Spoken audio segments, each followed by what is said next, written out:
अच्छा स्टूडेंट्स, देखें पहला MCQs है कि आपसे बोला जा रहा है कि अगर z 4 - 3 आयोटा के इक्वल है तो फिर इसका मॉड्यूलस किसके इक्वल होगा।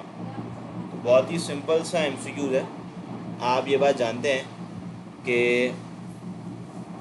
2002 पेपर बिल्कुल सॉल्व करवा दिया था। कल हम लोगों ने 2 ईयर फर्दर और डिस्कस किए थे जिसके अंदर 2001 एंड 2002 थे। ओके बेटा, बढ़ा देता हूँ। 100% है आपका।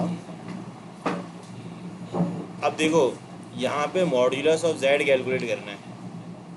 तो मॉड्यूलस ऑफ z किसके इक्वल होगा, तो जो सुनिएगा भाई, अगर z बराबर है 4 - 3 आयोटा के, तो मॉड्यूलस ऑफ z का फॉर्मूला क्या होता है, x² + y²।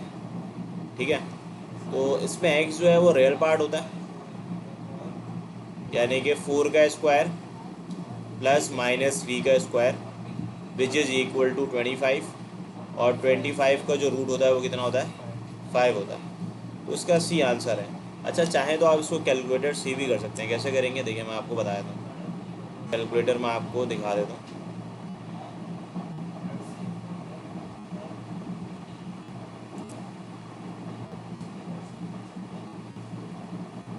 देखिए भाई, आप लोग मोड में जाएंगे, पहले इसको कॉम्प्लेक्स मोड में चेंज कर लें। सही है। अब कॉम्प्लेक्स मोड को चेंज करने के बाद जो मॉड्यूलस होता है ना, वो आप लोग का कहाँ लाई कर रहा होता है, एब्सोल्यूट वैल्यू देख रहे हैं यहाँ पे, हाइपोटेन्यूज पे लिखेगी, शिफ्ट दबाएं, फिर ये एब्सोल्यूट वैल्यू दबा दें। सही है। और फिर यहाँ लिख दें 4 - 3 आयोटा। अच्छा, आयोटा कहाँ से आएगा, ENG से आएगा। ये जो ENG लिखा हुआ है ये दबा दें और इक्वल टू दबा दें, तो 5 आंसर आ जाएगा। तो आप ये देख सकते हैं कि जो मॉड्यूलस ऑफ z है वो बराबर हो जाएगा 4 - 3 आयोटा, और 4 - 3 आयोटा का मॉड्यूलस जो है वो 5 के इक्वल होगा। ठीक है, तो इस तरीके से आप लोग कैलकुलेट कर सकते हैं।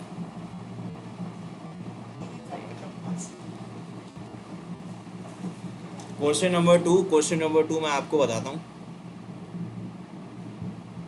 मॉडुलस कहाँ से आया, यहाँ से आएगा, देख लो। ये देख लो HYP, शिफ्ट दबाओ और HYP दबा दो, बस मॉडुलस आ जाएगा। ठीक है। अब यहाँ पे लिखा हुआ है, if the distance between the points -1, 2 and x, 5 is 5 units, find x। भाई 2 पॉइंट्स आपको गिवन है। अब पहला पॉइंट बच्चों आपको गिवन है -1, 2, और दूसरा पॉइंट आपको गिवन है x, 5।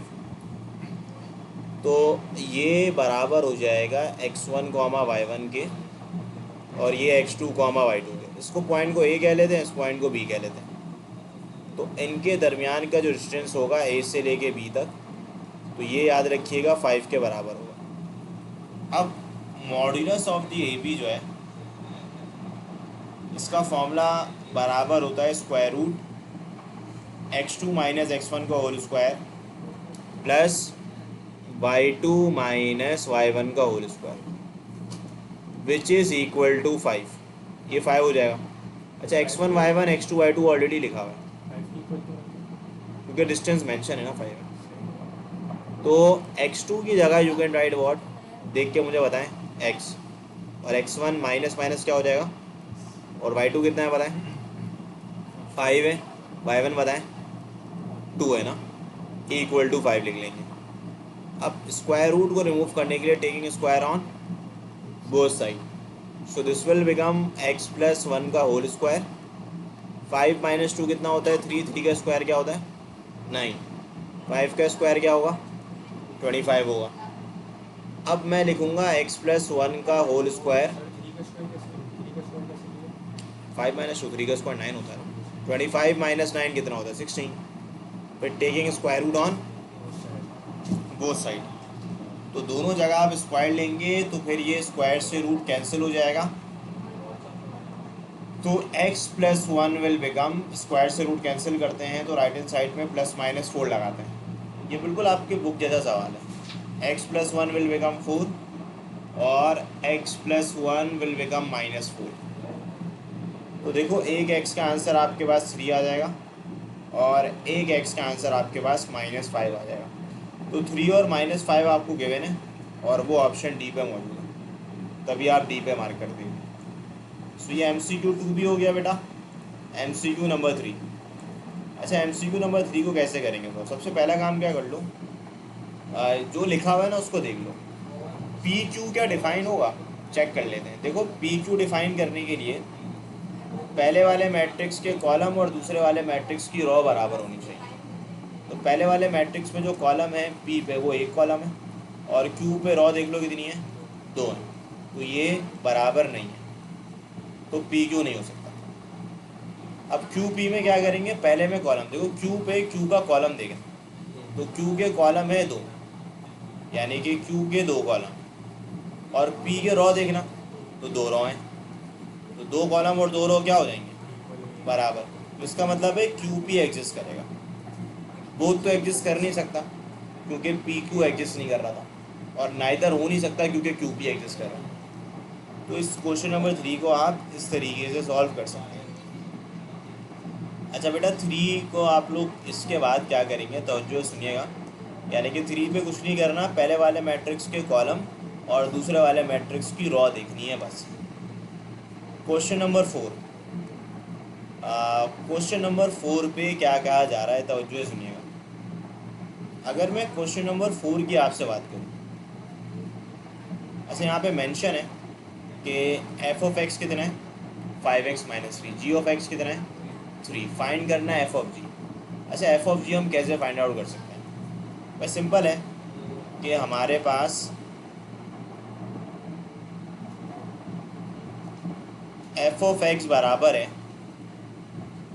5x - 3 के। अगर मुझे f of g of x निकालना है तो मैंने x की जगह क्या लिखूँगा, g ऑफ x लिख दूँगा।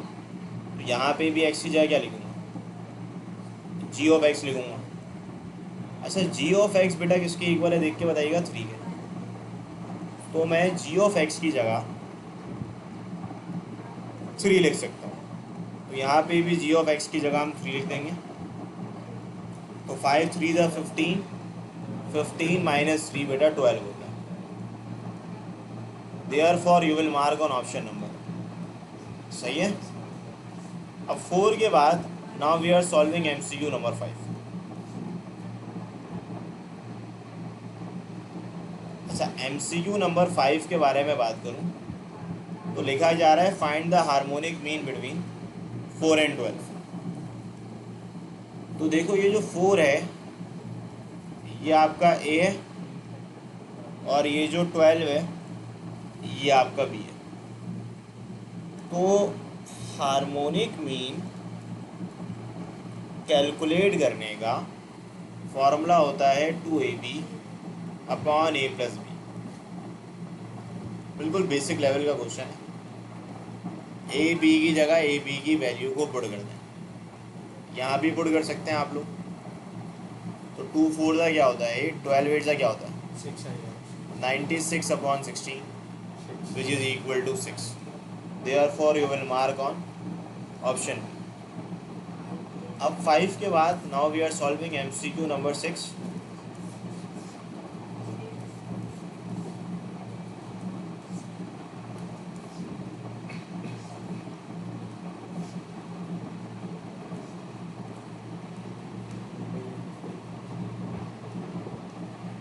अच्छा, MCQ नंबर 6 पे क्या लिखा हुआ है, e की पावर 2x - 1। भाई एक काम ये कर सकते हो, लिमिट यहाँ लिख लो x टेंस टू 0, e की पावर 2x - 1 अपॉन x, ये 2 के बराबर होता है। वजह भाई फॉर्मूला होता है कि limit x tends to 0, e की power ax - 1 upon x a के बराबर होता है। यहाँ पे a किसकी इक्वल है 2 के, तभी आंसर 2 आ गया। Therefore you will mark on 2। इसको चाहो तो लिमिट वाले सवाल क्वेश्चन आप लोग कैलकुलेटर से कर सकते हैं। तो कैसे करेंगे वो बताया था मैं आपको। देखिए भाई, e की पावर 2x लिखा हुआ था ना, limit x tends to 0, fraction दबाओ, फिर शिफ्ट दबा के e लिख लो। अब 2x लिखना है तो 2 लिख लो, x की जगह 0 के करीब करीब वैल्यू रख लो, मल्टीप्लाई का बटन दबाओ तो मल्टीप्लाई करने के लिए मतलब ज़ीरो के करीब करीब वैल्यू रख लो। अब ज़ीरो के करीब करीब वैल्यू जो है वो 0.001 होगी, सही है। इसके बाद यहाँ लिख लोगे माइनस का 1, 001 भी लिख रहे हैं। डबल ज़ीरो, ज़ीरो के करीब करीब वैल्यू, और बाकी चीज़ें वैसे ही रख देना। अब डिनोमिनेटर में आप लोग आ सकते हैं। 0.001। अब जहाँ पे भी आप एक्स था ना यहाँ पे, तो यहाँ पे लिख सकते हैं 0.001, ठीक है, यहाँ पे लिख दिया। लिखने के बाद आप लोग जाहिर सी बात है इक्वल टू दबाएं। तो जब आप इक्वल टू दबाएंगे तो आंसर क्या आ रहा है? 2.00, यानी कि 2.00 आंसर आ रहा है। तो इसका मतलब है कि भाई आपका जवाब जो है वो 2 आ रहा होगा। मतलब जब भी MCQs लिमिट के आ जाएं तो उसमें सॉल्व करने की एनईडी पे ज़रूरत है नहीं, आप एक्स के करीब करीब वैल्यू पुट कर दें। मतलब अगर 0 लिखा हुआ है तो कोई बच्चा 0.001 रख सकता है, और 0.001 रखने पे आपको जवाब मिल जाएगा। एक्स की जगह पे रखना है। एक्स की जगह पे रखना। जवेरे इसमें क्या कन्फ्यूजन है पूछ लो। इसमें तो मेरे ख्याल से कोई मुश्किल काम नहीं है। 0 के करीब करीब वैल्यू थी तो आपने 0.001 पुट कर दिया। आपका करीब ना फिर अप्रॉक्सीमेशन के करीब होगा। मतलब आप ये देख लें 2.00 किसके करीब है, तो वो 2 के करीब है, तभी आप 2 को मार्क कर देंगे। ठीक है, क्लियर है ना ये सबको? हाँ बच्चों, इनको क्लियर है यस लिख दें ताकि हम आगे बढ़ पाएँ।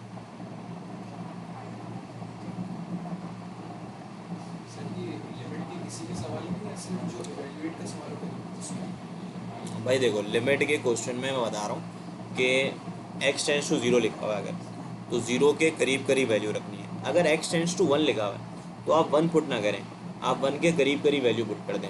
1 के करीब करीब वैल्यू क्या होगी? 0.999 होगी या फिर 1.001 होगी। बेटा उस्मान यूज़ कर लो, कोई हेडफोन्स वगैरह यूज़ कर लो बेटा, मोबाइल से डायरेक्ट ना देखो तो तुम्हें आवाज़ बिल्कुल क्लियर आएगी, ठीक है?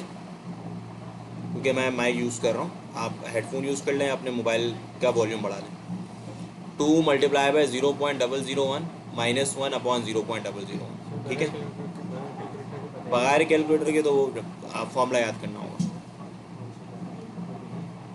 e की power ax minus 1 upon X A के बराबर है। अब इसी के आगे, अब क्लियर है सबको ये?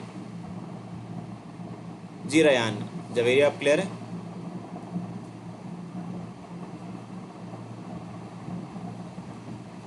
जल्दी बेटा, जल्दी जल्दी रिस्पॉन्स है ना, मैं आगे बढ़ूँगा आगे।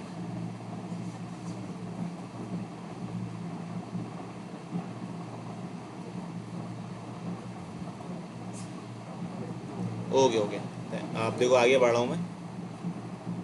MCQ नंबर 6 के बाद नाउ आई एम सॉल्विंग 7।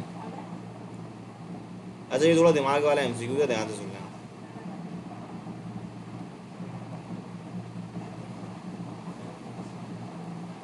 भाई MCQ नंबर 7 पे आपने क्या करना है? अब 7 पे क्या लिखा हुआ है? How many numbers greater than 2000 can be formed if digit can be use only once. अच्छा, अब यहाँ पे लिखा हुआ है 2000 से बड़े नंबर कितने होंगे? भाई नंबर कितने? 0 1 2 4। तो अगर मेरे पास नंबर्स जो हैं, परमुटेशन भी यूज़ कर सकते हो और ऐसे भी सॉल्व किया जा सकता है। मतलब 3 डिजिट नंबर है 0 2 1 2 1, if the digits can be use only one, यानी कि रिपीटिशन नॉट अलाउड। तो 2000 से बड़े नंबर आपसे पूछ रहे हैं कितने बनेंगे। तो जाहिर सी बात है इसकी दो पॉसिबिलिटी बन सकती है कि अगर मैं स्टार्टिंग में, या तो मैं स्टार्टिंग में 2 रख सकता हूँ या तो 4 रख सकता हूँ, 2 नंबर रख सकता हूँ, सही है। तो 2 नंबर रख सकते हैं, या तो स्टार्टिंग में 2 रख सकते हैं हम लोग, 2 को एक नंबर कह लो, मतलब यहाँ पे 4 डिजिट बना लो ना हमेशा, और एक दफ़ा 4 रख लो। ये आपने लिख लिया, मतलब स्टार्टिंग में यू कैन राइट 2 और यू कैन राइट 4, क्योंकि 4 डिजिट नंबर है। अब इसको सुनो, भी मुश्किल होगी तुम लोग। 2 आपने लिख लिया और आपने 4 लिख दिया। अब देखो क्योंकि 4 डिजिट नंबर है तो ये 1000 प्लेस है, ये क्या होगा बताओ? 100, ये क्या होगा बताओ? और ये क्या होगा बताओ? यूनिट। ये भी वही 1000 है, ये 100 है, ये 10th है और ये यूनिट है। मतलब यहाँ पे मैंने ऑप्शन क्या यूज़ किया, अगेन मैं रिपीट कर रहा हूँ, यहाँ पे मैंने 2 यूज़ किया, यहाँ पे 4, 0 1 यूज़ नहीं कर सकता। अब 0 1 क्यों नहीं यूज़ कर सकता? 0 1 यूज़ इसलिए नहीं कर सकता बेटा क्योंकि 0 1 अगर मैं स्टार्टिंग पे रख दूंगा तो वो 2000 से लेसर हो जाएगा। 2000 से लेसर होने के लिए स्टार्टिंग में या तो 2 रखेंगे या तो 4 रखेंगे। हाँ दानियल, इससे भी कर सकते हो, लेकिन नॉर्मली मल्टीप्लिकेशन की फॉर्म पे बताया जाता है ना, तो मैं बता रहा हूँ वो। तो आप क्या करोगे, अब टोटल नंबर कितने जल्दी बताओ। 4 है, 4 में से एक कम कर दो, 3 हो गया, 3 में से एक ऑप्शन कम, 2 एक ऑप्शन कम, 3 2 1। तो इन दोनों को ऐड कर लो, ऐड करोगे सो यू विल गेट 12। भाई रिपीटिशन नॉट अलाउड था, स्टार्टिंग में 2 रख दिया, स्टार्टिंग में 4 रख दिया। अब बाकी जगहों में क्योंकि रिपीटिशन अलाउड नहीं है तो आप एक एक नंबर कम कर देंगे। टोटल 4 नंबर है, 4 में से एक कम करोगे, 3 2 1। मतलब यहाँ पे बस आप कोई भी नंबर रख दें, बस रिपीट नहीं होना चाहिए। इसकी कंडीशन ये है कि 2000 से ग्रेटर होने के लिए कि आप स्टार्टिंग में या तो 2 रखें या 2 से बड़ा नंबर रखें। ये 2 रख दिया, वो नंबर ऑफ ऑप्शन है, वो रिपीट नहीं होगा। बस में ये याद रखो कि 2 रखोगे, 4 रखोगे और एक एक नंबर लेस कर दोगे। ठीक है,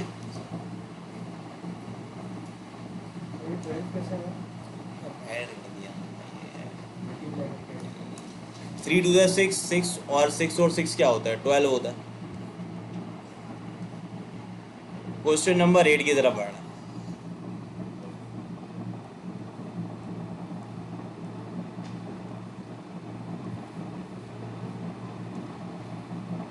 बेटा यह 2003 है,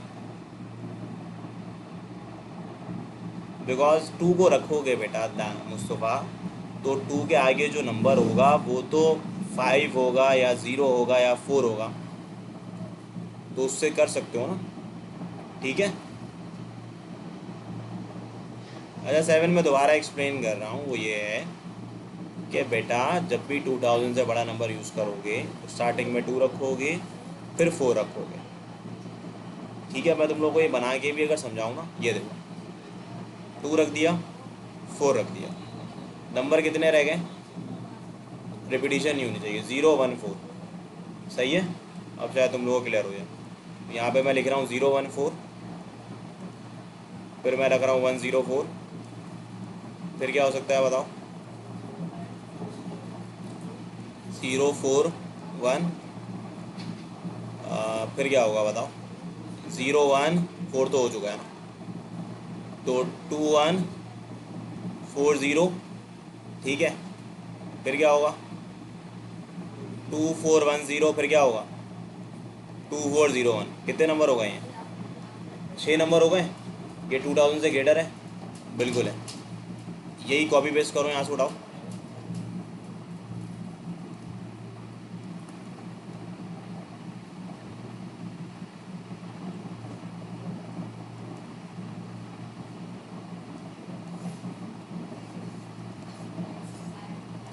हाँ उड़ कहाँ गया,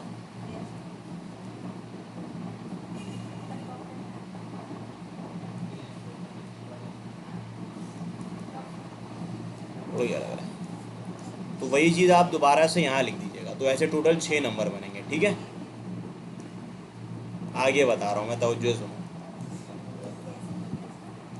यही चीज़ ना इसके आगे लिख देना, तो 6 + 6 12 हो जाएंगे। ठीक है, असल में होता ये है कि जब आप 2 को फिक्स करते हो ना, तो आप इन तीनों को अरेंज करते हो रिमेनिंग नंबर को, तो आप इसको 3 फैक्टोरियल भी कह सकते हो।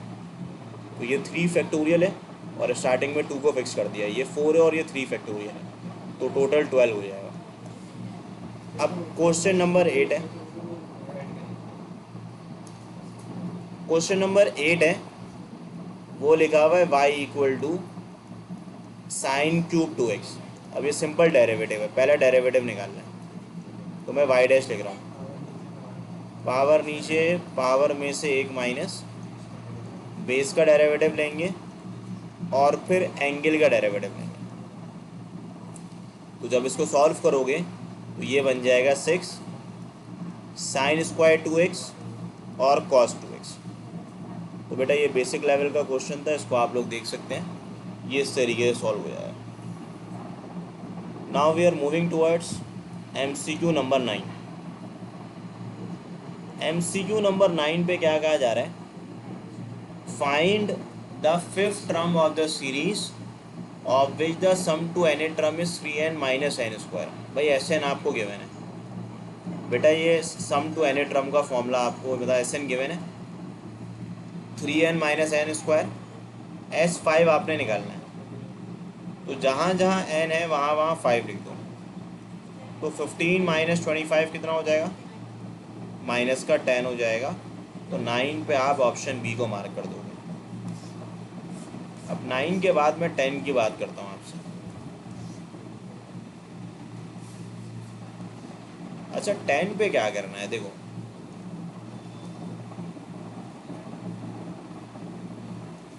सी होगा, चेक कर लेता हूँ। अच्छा फिफ्थ टर्म बोल रहा है, सॉरी सही कह रहा हूँ, फिफ्थ टर्म बोल रहा है, ये रिपीटेड क्वेश्चन है ना। तो फिफ्थ टर्म के लिए जनरल फॉर्मूला क्या था, S5 माइनस S4। ये पहले भी मैंने कराया था सॉल्व। तो मुझे बताओ यहाँ पे असल में टर्म पूछ रहा है, सम नहीं पूछ रहा। मतलब अगर पूछता what is the sum of 5 terms तो मैं S5 लिखता। ये सिर्फ 5 टर्म के बारे में बात हो रही है, तो फिर S5 माइनस S4 होगा। S5 का मतलब है जहाँ जहाँ n है वहाँ वहाँ 5 लिख दोगे, और S4 का मतलब है बेटा जहाँ जहाँ n है वहाँ वहाँ 4 लिख दोगे। तो इसका आंसर आपके पास माइनस का 10 आ जाएगा। अब ये बताओ कितना होगा, 3 4 से क्या होता है 12, और 12 माइनस 16 कितना होगा, तो ये माइनस का 6 आ जाएगा, सी आंसर आ जाएगा। अब देखो 9 के बाद मैं 10 करा रहा हूँ।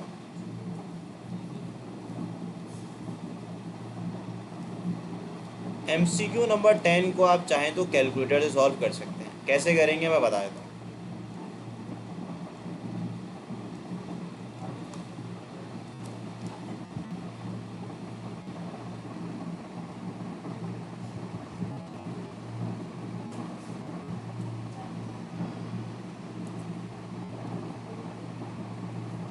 देखिए एक सवाल क्या लिखा हुआ है, 4x upon x square plus 1। Integral यहाँ पे होता है, अल्फा के नीचे जाओ इंटीग्रल ऑपरेटर होगा, ठीक है।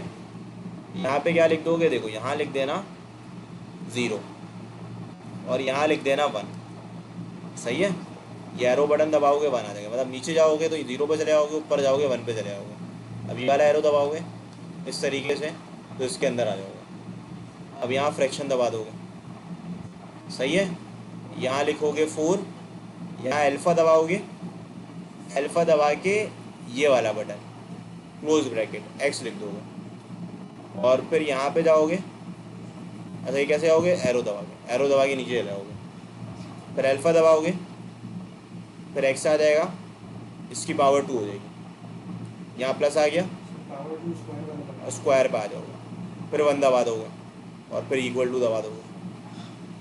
इक्वल टू दबाओगे तो आंसर आएगा 1.38। नोट कर लो, मतलब कैलकुलेटर से मैंने आंसर को नोट कर लिया, 1.38 आया।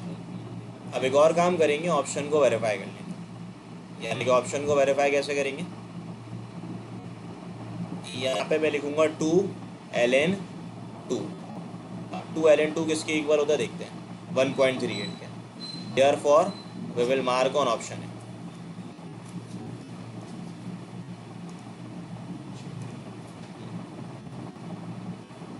सही है, समझ आ गया। अब ये कि आप लोग के लिए मैंने कैलकुलेटर भी रख लिया कि भाई सबका मसला हल हो गया, ताकि घर बैठे भी आप आराम से देख सकें कैलकुलेटर कैसे सॉल्व हो रहा है। सही है बेटा, 9 है ना, कुछ भी नहीं है, पहले रिपीट करा हुआ है S5 माइनस S4।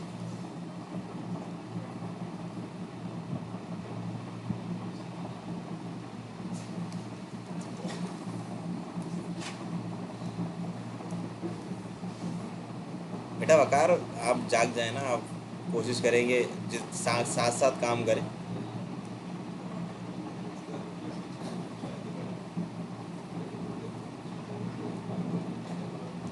अच्छा जी, आप ज़रा तवज्जो सुनिएगा। वेरीफाई बेटा मरियम इस तरीके से किया, 2ln2 दबाया, कैलकुलेटर को 2ln2 प्रेस करो तो हो जाएगा जवाब। अच्छा ये भी कैलकुलेटर से हो सकता है। वैसे मैं चाहूँ तो उसको यहाँ पे एक बात याद रखना, sin x 4/5 के इक्वल है। अगर sin x 4/5 के इक्वल है, cos x के बारे में पूछ रहा है। अच्छा इसके अंदर एक बात का ख्याल रखना, एंगल 90 से 180 के दरमियान है, तो ये सेकंड क्वाड्रेंट है।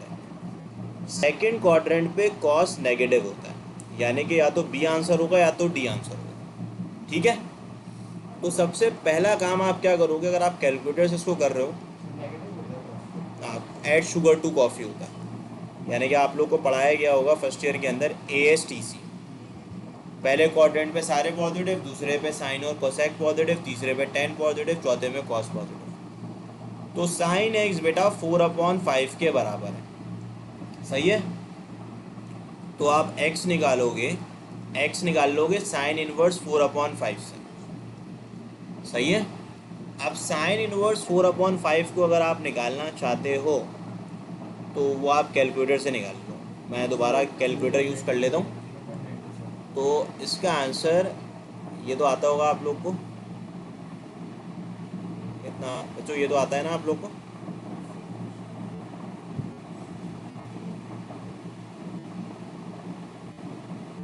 यहाँ से x निकाल लोगे, इक्वल टू दबाएंगे 53.13। अगर रेडियन पे होगा तो पॉइंट पे आएगा, परेशान होने की ज़रूरत नहीं है। तो ये एंगल जो आ गया वो वो रेडियन पे है, कोई इशू नहीं है, वो उसको पुट करना है ना, सेम आ जाएगा आंसर। आप वैसे भी कर सकते हैं साथ, वेरी गुड। अब 53.13 आ गया। अब 53.13 को कॉस के आगे लिख लो 53.13 कैलकुलेटर से, ठीक है। तो अगर आप लिखोगे, अच्छा 53.13 लिखोगे तो, लेकिन आंसर नेगेटिव पे लिखना, नेगेटिव पहले ही लगा लो क्योंकि कैलकुलेटर पॉजिटिव आंसर देगा। अब यहाँ पे लिख दोगे कॉस 53.13 और फिर इक्वल टू दबा दोगे 0.6। 0.6 माइनस 3/5 होता है, ठीक है। तो असल में ये एंगल जो है ना, ये 180 माइनस 53.5 है, तभी मैं डी को मार्क करूँगा। या बहुत से बच्चे ऐसा बोलते हैं कि सर पाइथागोरस थ्योरम यूज़ कर लें, जो मैनुअली करते हैं वो ये बोलते हैं सर भाई ये देखें ना, इतना मुश्किल काम क्यों कर रहे हैं, हम ये भी कर सकते हैं, ये परपेंडिकुलर है, ये हाइपोटेन्यूस है। तो बेस किसके बराबर होगा, बेस बराबर होगा हाइपोटेन्यूस के स्क्वायर माइनस परपेंडिकुलर के स्क्वायर के। तो हाइपोटेन्यूस का मतलब है 5 का स्क्वायर कितना होता है बताओ, 25।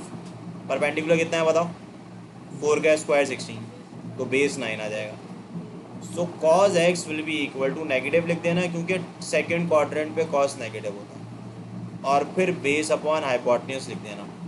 भाई बेस बराबर है 9 के, हाइपोटेन्यूस 5 के इक्वल है, ऐसे ही है, ये गलत करा मैंने। अच्छा स्क्वायर रूट भी तो लेंगे ना, 9 का स्क्वायर रूट क्या होता है, 3 होता है।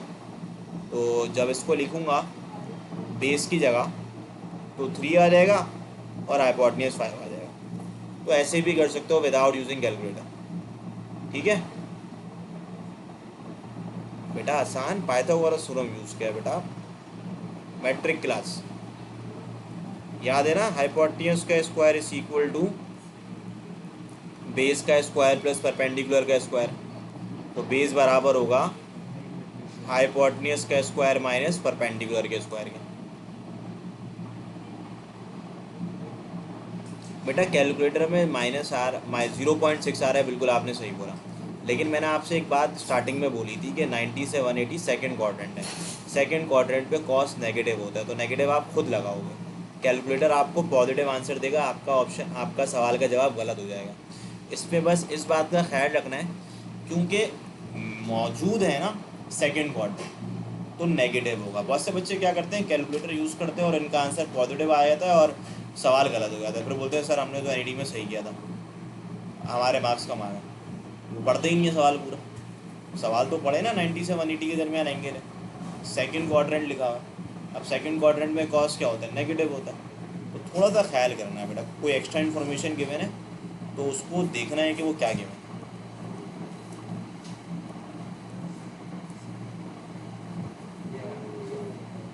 11 के बाद 12। अच्छा भाई देखो 12 अगर आपने निकालना है ना,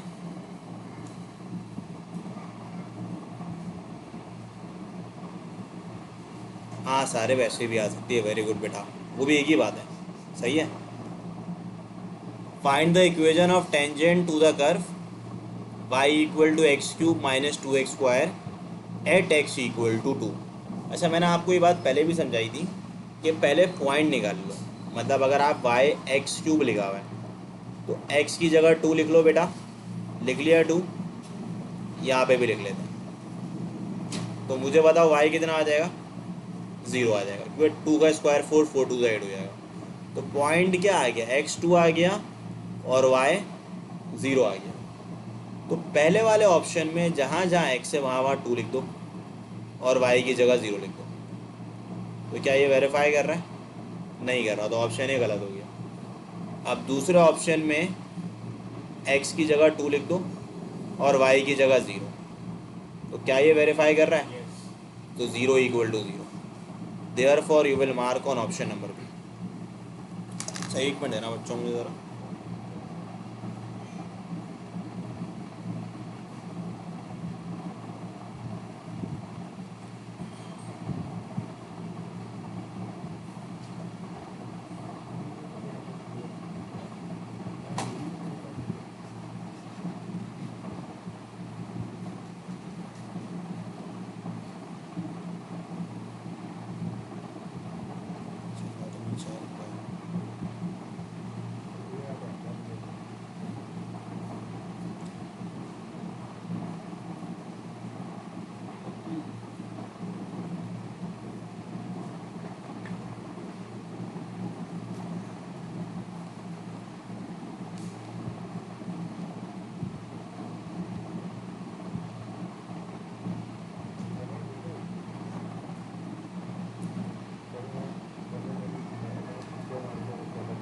अच्छा बेटा 12 के बाद हम आगे क्या करते हैं,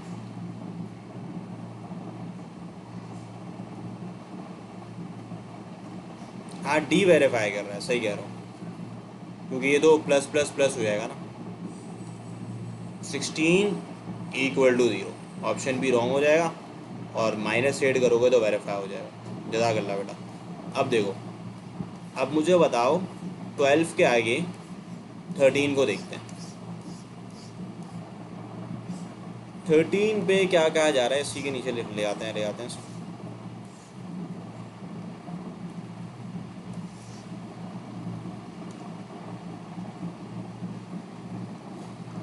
अच्छा देखो 13 पे क्या करना है, क्योंकि देखो यहाँ पे सी तो तीनों पॉजिटिव है, पॉसिबल ही नहीं है। ये प्लस का 8 आ रहा है तो ये माइनस का 8 होना चाहिए, तो वो ऑप्शन डी से वेरीफाई करेगा।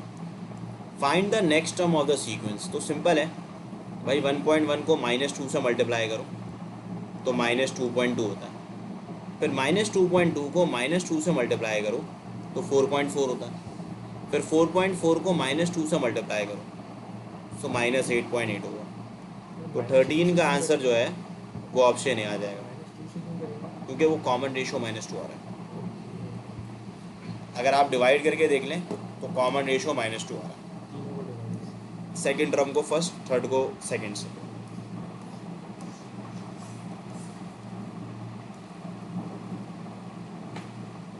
बेटा 13 वकार कुछ भी नहीं किया, -2 हर पिछली वाली टर्म को आगे वाली टर्म लाने के लिए -2 से मल्टीप्लाई करना है, तो वो करके देख लो ना। इसमें देखो सीक्वेंस में हो क्या रहा है, कॉमन रेशियो आ रहा है -2, तो बस वो किया है मैंने। अब 13 के बाद 14 देखिएगा,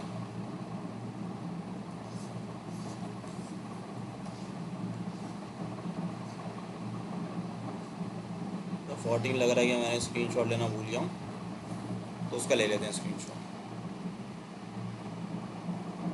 या पहले 15 डिस्कस कर लेते हैं, मुझे याद दिला देना। और ये बेचारा यहाँ आ गया, आपको रखना था यहाँ पे, 4 के बाद ये सारी चीज़ें आएंगी। इस 4 को उठाते हैं, इसको ले आते हैं ऊपर, नहीं जा रहा ये बेचारा।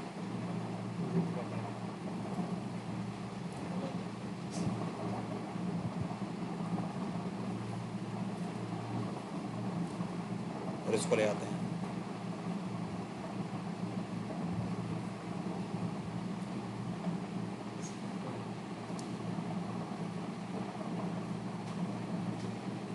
अच्छा 14 मुझे याद दिलाना मेरे बच्चों, आखिर में मैं करा दूंगा, सही है, मतलब इसी ईयर के आखिर में। 15 पे लिखा हुआ है coin is tossed twice, find the probability of getting both heads. भाई 1/4 होगी, क्योंकि सैम्पल स्पेस जो बनेगा 2 कॉइन का वो head head, tail head, tail head और टेल टेल बनेगा। अब बोथ हेड लिखा हुआ है यहाँ पर, सही है, तो बोथ हेड की मीनिंग है, बोथ हेड वाले आउटकम कितने हैं, एक, टोटल आउटकम कितने हैं 4, तो आंसर क्या आएगा 1/। अब 15 के बाद now we have to solve 16।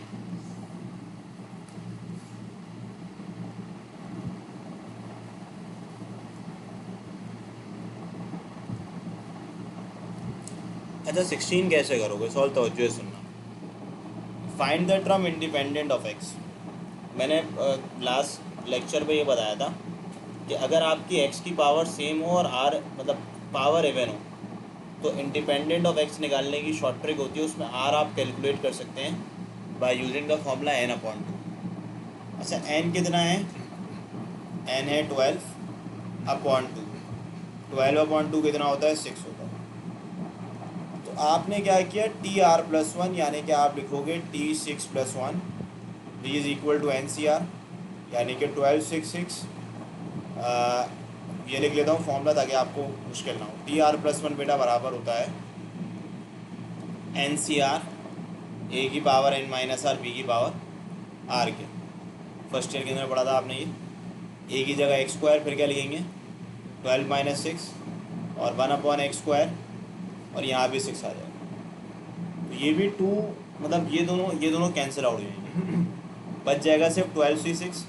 तो 12C6 को आप कैलकुलेटर से निकाल सकते हैं, वो कोई मुश्किल काम नहीं है। तो अगर मैं 12C6 को कैलकुलेटर से निकालता हूँ तो चेक कर लें कितना आएगा। भाई यहाँ 12 लिखोगे, सही है, शिफ्ट दबाओगे, डिवीजन दबाओगे, 6 लिख दोगे, इक्वल टू दबाओगे, 924 आ जाएगा। यानी कि जो T6 आपके पास आया है T7 विच इज़ योर 924, सही है। तो आप किस पे मार्क कर दोगे, ऑप्शन बी पे मार्क कर दोगे। अच्छा बेटा 16 के बाद now we have to solve 17। वो भी यूज़ कर लो अली, सेम आएगा आंसर, करके देखो, मुझे बताओ सेम आ रहा ही नहीं आ रहा। ये शॉर्ट ट्रिक मैंने क्लास में बताई थी ना, NP/P+Q, वो भी यूज़ करो, सेम आएगा।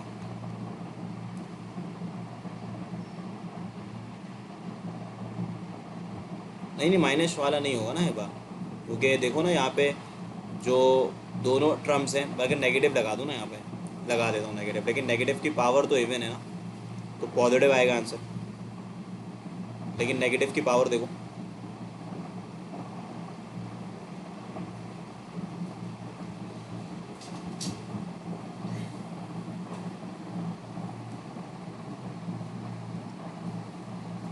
अच्छा 17 पे देखो लिखा हुआ है find the second derivative of ln sec x। भाई सेकंड डेरिवेटिव निकालना है, तो y बराबर है ln sec x के। तो अगर मैं इससे फर्स्ट डेरिवेटिव निकालता हूँ तो वो भी आप निकाल ही लेंगे, आप बोलेंगे सर ये तो मुश्किल नहीं है, y डैश 1/डब्बा, डब्बे का derivative 1/sec x, and what is the derivative of the sec x, sec x tan x, sec x tan x क्या हो जाएगा cancel, so y dash will become tan x। फिर आप लोग दोबारा डेरिवेटिव लोगे y डबल डैश, तो tan x का डेरिवेटिव क्या होता है, हो गया सॉल्व। 17 के बाद 18। अच्छा 18 जो है वो रिपीटेड क्वेश्चन है, यानी कि 18 की बात की जाए, इसको नीचे सॉल्व कर लेते हैं। यहाँ पे इसको मैं पहले भी आपको सॉल्व करवा चुका हूँ।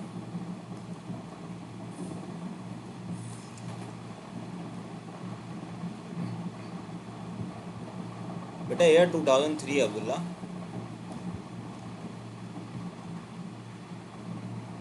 भाई देखो यहाँ लिखा हुआ है 1 प्लस कॉस 2x और फिर लिखा हुआ है 1 माइनस कॉस 2x।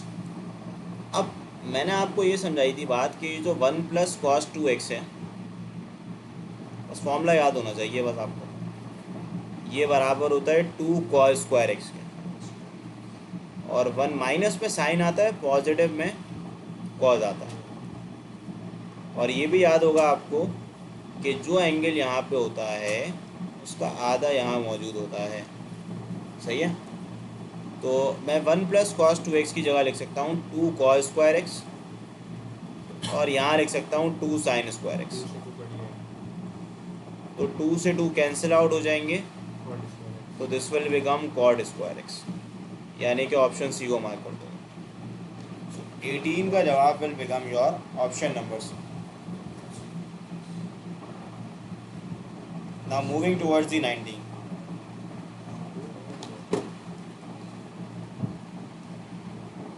अच्छा 19 के लिए क्या करोगे, देखो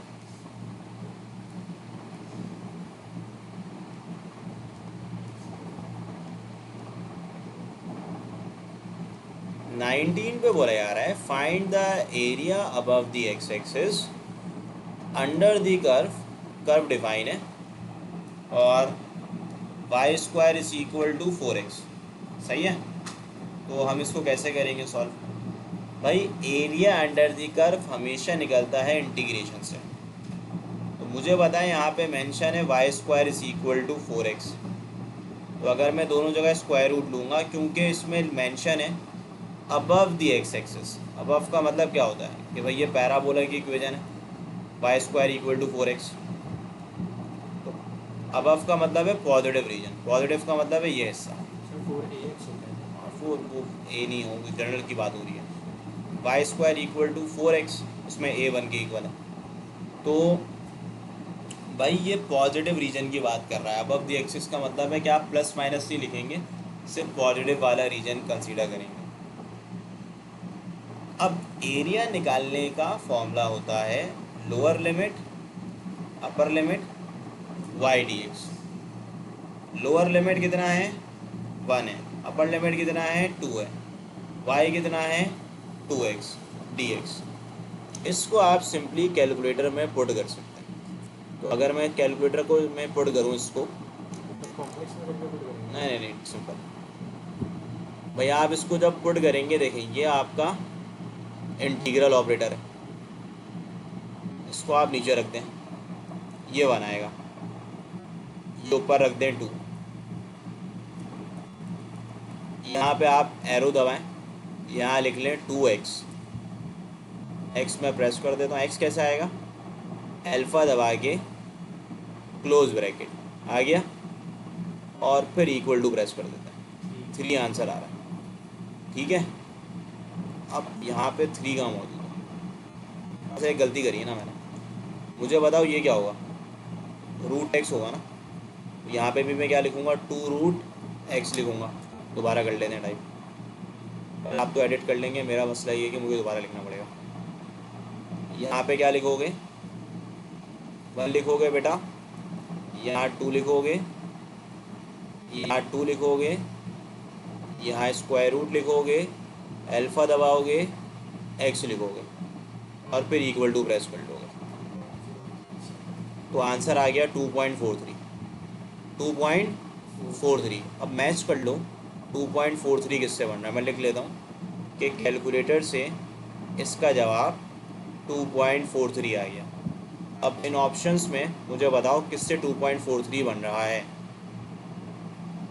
बन रहा है ना, बी से बन रहा है, चेक कर लेता हूँ। ये देखो आप लोग बी कह रहे हैं, तो बी को रख लेता हूँ मैं 4, नीचे जाएंगे 3, फिर यहाँ चले आएंगे, यहाँ लिखेंगे 2, यहाँ लिखेंगे स्क्वायर रूट, यहाँ लिखेंगे 2,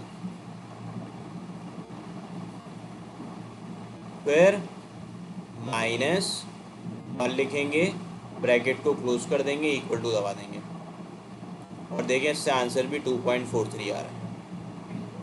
तो क्योंकि इससे आंसर भी 2.43 आ रहा है, इसकी वजह से हम बी को मार्क कर देंगे। ठीक है, therefore we will mark B.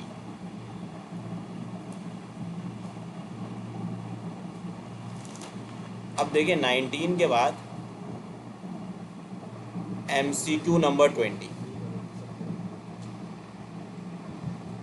MCQ number 20 में क्या करना है? Find the multiplicative inverse of √3, √2। अच्छा, आप चाहो ना तो इसको कैलकुलेटर से सॉल्व कर सकते हो।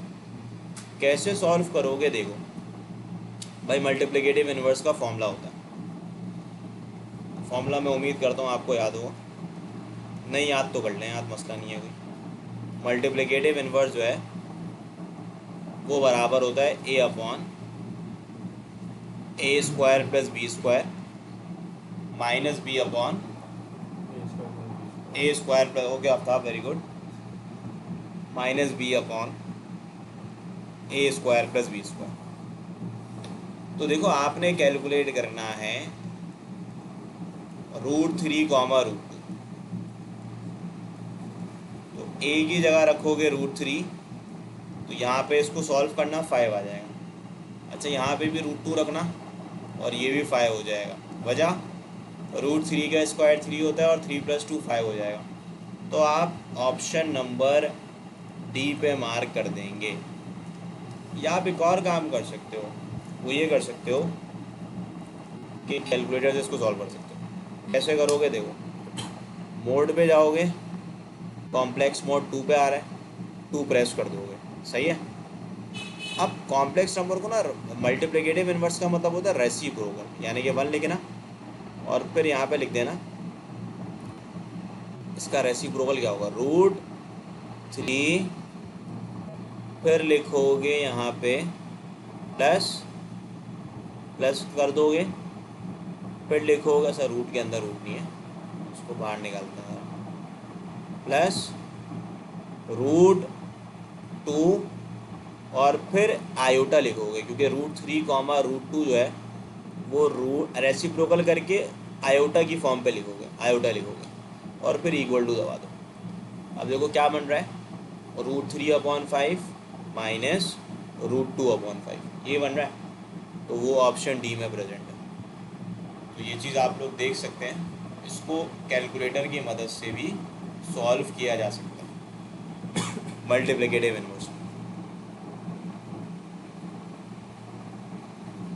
विदाउट कैलकुलेटर तो जवेरिया फॉर्मूला लिखा हुआ है ना बेटा, ये शिफ्ट दबा के ENG दबा दो, आयोटा आ जाएगा, वो फॉर्मूले की मदद से करोगे। शिफ्ट दबा दो, अगर ENG दबा दो तो आ जाता है।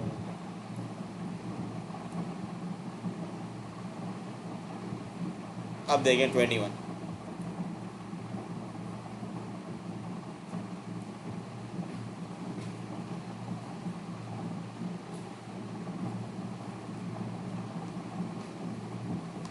बेटा मल्टीप्लिकेटिव एक्सट्रीम वैल्यू निकालनी है। अच्छा, एक्सट्रीम वैल्यू निकालने का क्या तरीका होता है? पहले डेरिवेटिव को हम 0 के बराबर करते हैं।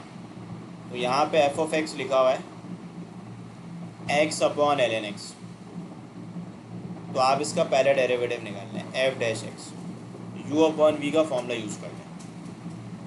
जो भी फंक्शन डिनोमिनेटर में है डायरेक्ट कैलकुलेटर उसका स्क्वायर, सेकंड फंक्शन ऐसे ही, पहले का डेरिवेटिव माइनस, फिर क्या होगा, पहला फंक्शन ऐसे ही दूसरे का डेरिवेटिव, ये कैंसिल आउट हो जाएगा। तो f'(x) will become ln x minus 1/ln x का स्क्वायर। अच्छा, ये तो पहला डेरिवेटिव आ गया। अब एक्सट्रीम पॉइंट निकालने के लिए पहले डेरिवेटिव को 0 रखोगे, यानी कि f'(x) को यू विल पुट 0।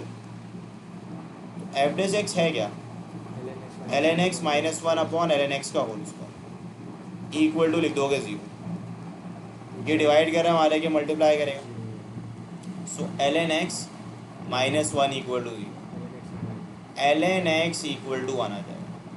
फिर ln को रिमूव करने के लिए taking exponential on both side, so your x will become e, x का आंसर जो है वो e हो जाएगा। एक्सट्रीम पॉइंट का मतलब है just put first derivative equal to 0। तो बेटा इसको इस तरीके से सॉल्व किया जा सकता है, ठीक है। इसको देख लें एक दफ़ा।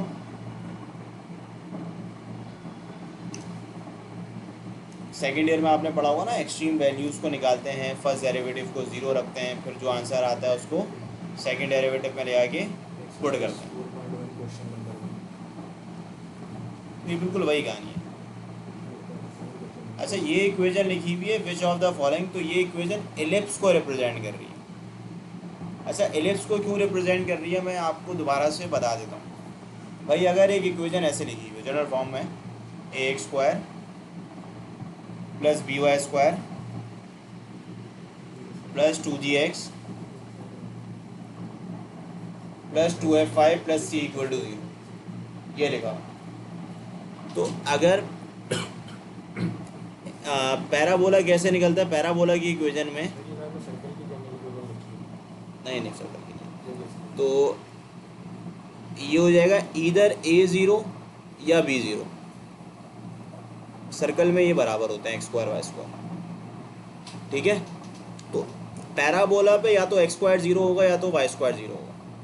अच्छा, एलिप्स में क्या होता है कि भाई एलिप्स में a भी 0 नहीं होता, b भी 0 नहीं होता, और a और b बराबर नहीं होता। और एक और चीज़, साइन सेम होती है, बोथ हैव सेम साइन, सही है। तो साइन क्या होगी, सेम होगी।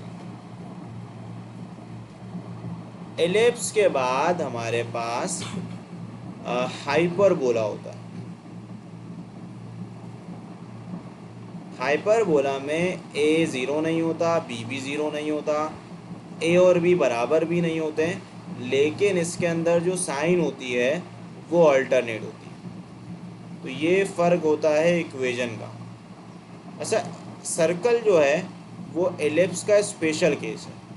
सर्कल पे क्या होता है कि आपके a और b बराबर हो जाते हैं। ये देखो यहाँ पे x square y square different है ना, साइन सेम है, दोनों पॉजिटिव है। सर्कल में x square y square same हो जाएंगे, मतलब यहाँ पे अगर 2x स्क्वायर होता और यहाँ पे 2y स्क्वायर होता तो फिर मैं इसको सर्कल कहता। 22 के बाद नाउ वी आर सॉल्विंग 23, 24, 25।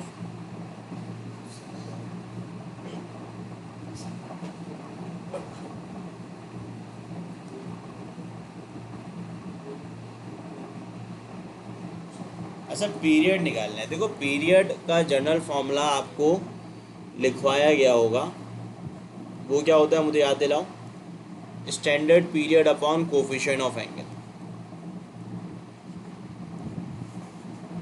अच्छा, कुछ के स्टैंडर्ड पीरियड आपको याद होने चाहिए, यानी कि इसको मैं लिख सकता हूँ standard period upon coefficient of angle. Sine x का जो स्टैंडर्ड पीरियड होता है वो 2 पाई होता है, और कोफिशिएंट ऑफ एंगल कितना है, 1/2। अच्छा, कॉट एक्स का जो स्टैंडर्ड पीरियड होता है वो पाई होता है, और इसका कोफिशिएंट ऑफ एंगल क्या है, 1/4।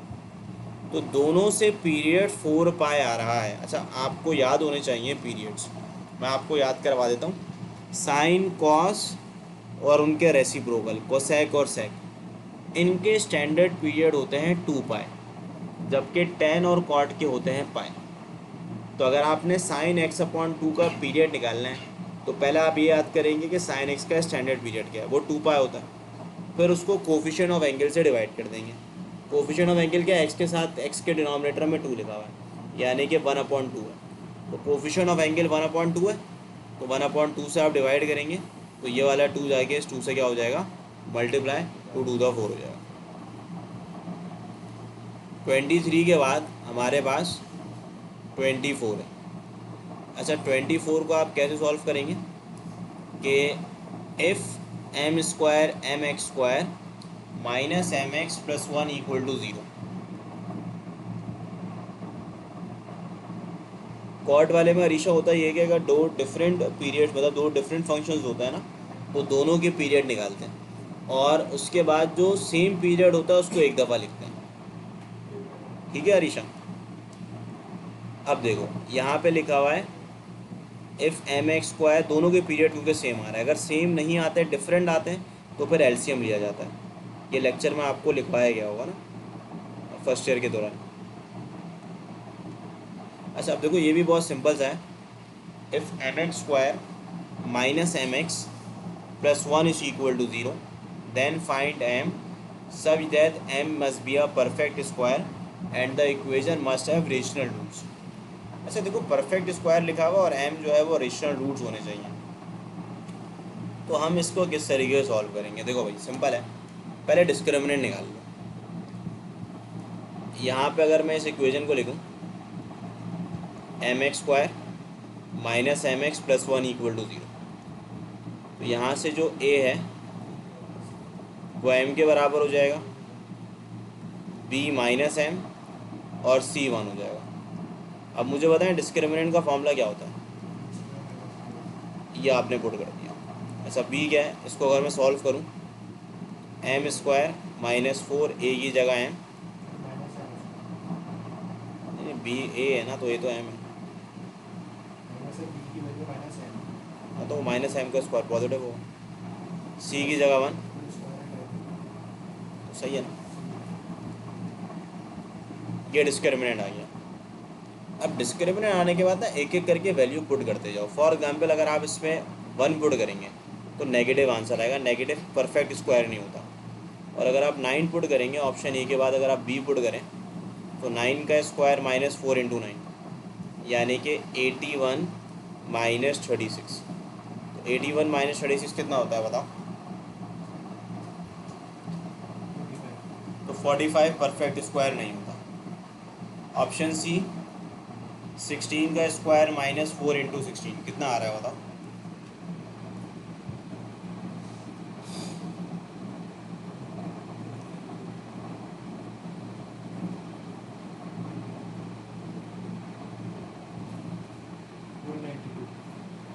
कितना आ रहा है?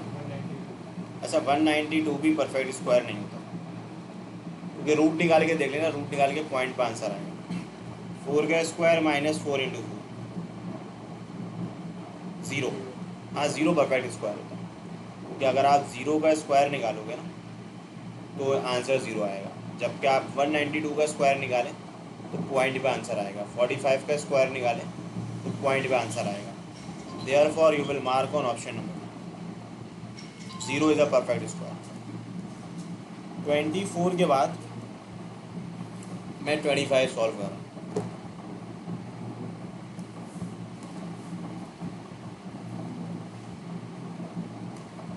अच्छा 25 में क्या बोले जा रहे हैं? Find the equation of diameter of the circle which is parallel to x axis. अच्छा एक्स एक्सिस से पैरेलल अगर कोई इक्वेशन होती है ना तो उसकी इक्वेशन होती है y इक्वल टू कॉन्स्टेंट। लिखा हुआ है बेटा रेशनल रूट्स का मतलब होता है डिस्क्रिमिनेंट का वो आंसर जिस पे आपका परफेक्ट स्क्वायर आ जाए। परफेक्ट स्क्वायर का मतलब डिस्क्रिमिनेंट पे m की वैल्यू पुट करके पॉइंट पे आंसर नहीं आना चाहिए। सही है? अब देखो यहाँ लिखा हुआ है which is parallel to x axis. देखो जो इक्वेशन एक्स पैरेलल होती है ना एक्स एक्सिस की, तो उसकी इक्वेशन होती है y इक्वल टू कॉन्स्टेंट। सही है? उसकी इक्वेशन आपके पास होती है y इक्वल टू कॉन्स्टेंट। अब अगर y इक्वल टू कॉन्स्टेंट है एक्स एक्सिस, देखो एक्स एक्सिस के पैरेलल का मतलब है हॉरिजॉन्टल लाइन, हॉरिजॉन्टल लाइन की इक्वेशन होगी y इक्वल टू कॉन्स्टेंट। अब एक सर्कल है, सर्कल का कोई ना कोई सेंटर होगा, तो अगर एक्स एक्सिस के पैरेलल है तो हॉरिजॉन्टल लाइन की इक्वेशन बोली जा रही है। अब ये जो हॉरिजॉन्टल लाइन की इक्वेशन है इसके अंदर हमारे पास क्या होगा? इसके अंदर एक सिंपल सी कहानी है, वो ये है कि इसकी इक्वेशन है y इक्वल टू कॉन्स्टेंट, तो मुझे सेंटर के y कोऑर्डिनेट चाहिए होंगे बस। अब सेंटर के y कोऑर्डिनेट क्या होंगे?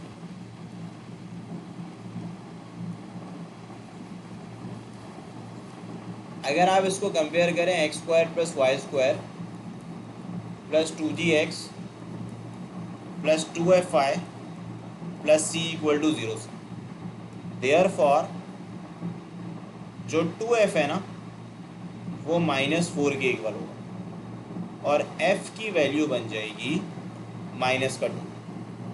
सही है, f की वैल्यू -2 आ गई, g कितना आएगा, 0 आएगा।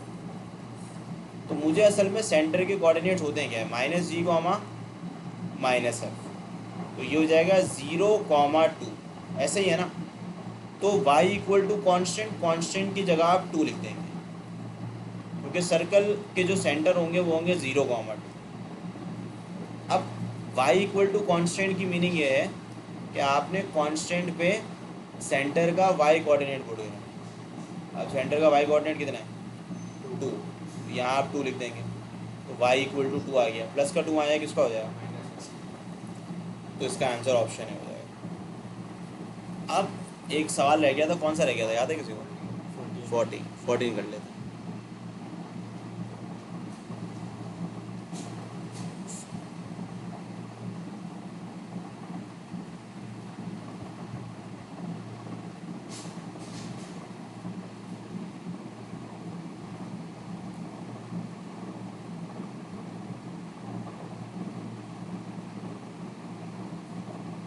हाँ ऋषा, देते हैं ब्रेक, सबर करें।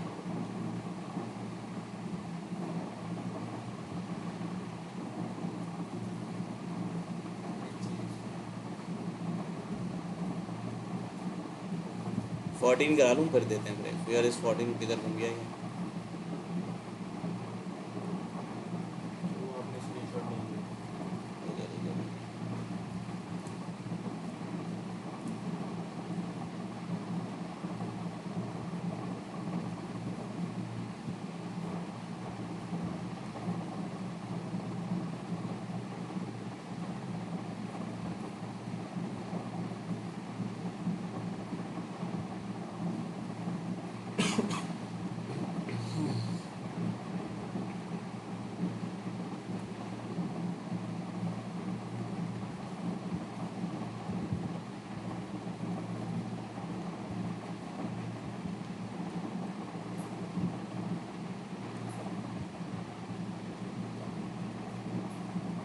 अच्छा भाई देखो, MCQ 14 भी समझ लो। वैसे तो ये ना बाय पार्ट से सॉल्व होगा, बाय पार्ट्स में उम्मीद करता हूँ आपको आता हूँ। इसकी एक ट्रिक होती है, ट्रिक मैं बता रहा हूँ ना, DI मेथड बोलते हैं उसको, DI मेथड। अब DI मेथड में क्या होता है कि भाई आप 4 को बाहर निकाल लेना, मतलब इंटीग्रल करोगे जब तो उसको ऐसे लिख लो, 4 बाहर निकाल लो, यहाँ आ जाएगा x e की पावर 2x, जो भी आंसर आएगा उसको 4 से मल्टीप्लाई कर देना। अब DI मेथड ये होता था कि अलजेब्रिक फंक्शन को x लिखते थे, यहाँ हम लिख सकते थे e की पावर 2x, x का डेरिवेटिव 1 होगा, 1 का डेरिवेटिव 0। फिर आप यहाँ लिखोगे इसका इंटीग्रल होगा e की पावर 2x अपॉन 2, फिर क्या होगा e की पावर 2x अपॉन 4। सही है। अब इसको क्रॉस मल्टीप्लाई कर दो, पहला वाला प्लस होगा फिर माइनस होगा, तो यहाँ पे इसका मैं इसकी इंटीग्रेशन कर रहा हूँ। सही है, तो 4 रहेगा वैसे ही, इस पर क्या करोगे x इंटू ई की पावर 2x अपॉन 2 माइनस ई की पावर 2x अपॉन 4, फिर इस 4 को आप इन दोनों से मल्टीप्लाई कर दें। जब आप मल्टीप्लाई करोगे so this will become 2x ई की पावर 2x माइनस ई की पावर 2x, यहाँ से आप ई की पावर 2x निकाल लें कॉमन, आंसर आ जाएगा 2x माइनस 1 प्लस का c। दिस इज़ योर जवाब ऑफ द इंटीग्रेशन। तो ये ऑप्शन डी आ जाएगा। सही है, तो आप ऑप्शन डी को मार्क कर दो।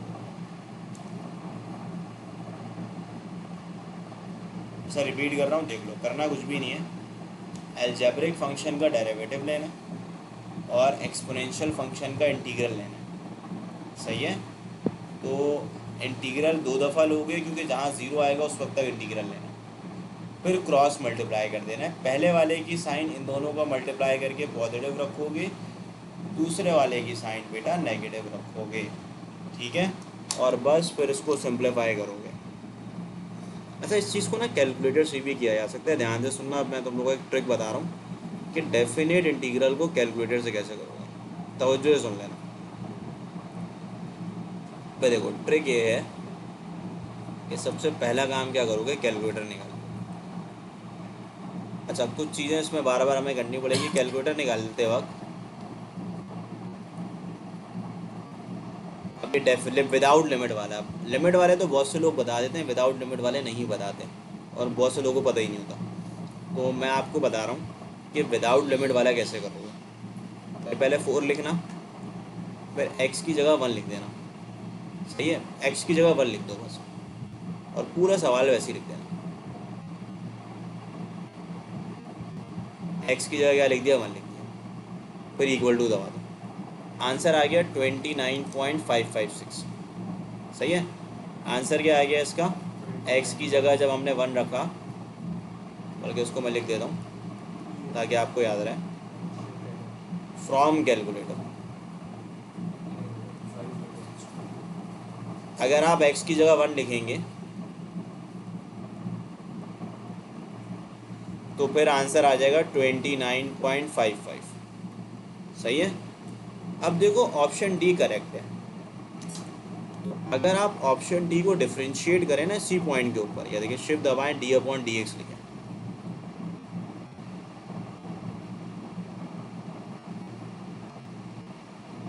देखो दोबारा कर रहा हूँ, शिफ्ट दबाओगे और इंटीग्रल ऑपरेटर दबाओगे, डी अपॉन डी एक्स आएगा। आपने ना हर ऑप्शन को रखना है, हर ऑप्शन को लिखना है, लेकिन मैं सिर्फ अभी करेक्ट ऑप्शन को लिख रहा हूँ। तो शिफ्ट दबा के ई दबाओगे, दबा दिया, 2x वैसे ही लिखना है, x की जगह एक पूरा सवाल लिख देना है x, और फिर नीचे आना है थोड़ा, और यहाँ आपने ब्रैकेट क्लोज करना है, फिर आपने 2 लिखना है, फिर आपने अल्फ़ा दबा के x लिखना है, फिर आपने माइनस लिखना है, फिर आपने 1 लिखना है, फिर ब्रैकेट क्लोज कर देना है। ब्रैकेट क्लोज करने के बाद x की जगह आप क्या लिखेंगे,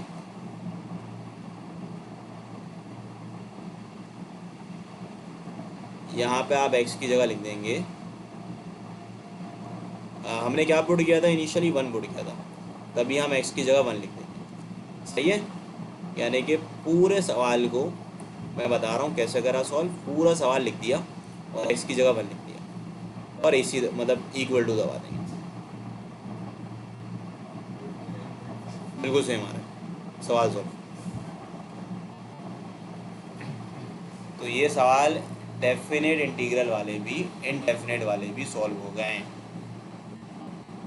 तो बेटा ये असल में अब तुम लोग अगर कोई और ऑप्शन रखोगे ना, जैसे कि देखो ये वाला ऑप्शन है, यहाँ पे कैलकुलेटर में एडिट करो, यहाँ पे 4 लिख दो, तो बाकी सारे ABC से जवाब 29.55 नहीं आएंगे, अलग आएंगे। यानी कि आपने x की जगह 1 रखा और उसी ऑप्शन को डिफ्रेंशिएट कर दिया, तो ऐसे आपके इंटीग्रेशन का मसला मैंने हल कर दिया। तो जिस बच्चे को इंटीग्रेशन नहीं भी आती उसको भी इंटीग्रेशन अब आ चुकी है, सही है। तो यह है कि इंटीग्रेशन का मसला MCQs के लिए तो हल हो गया।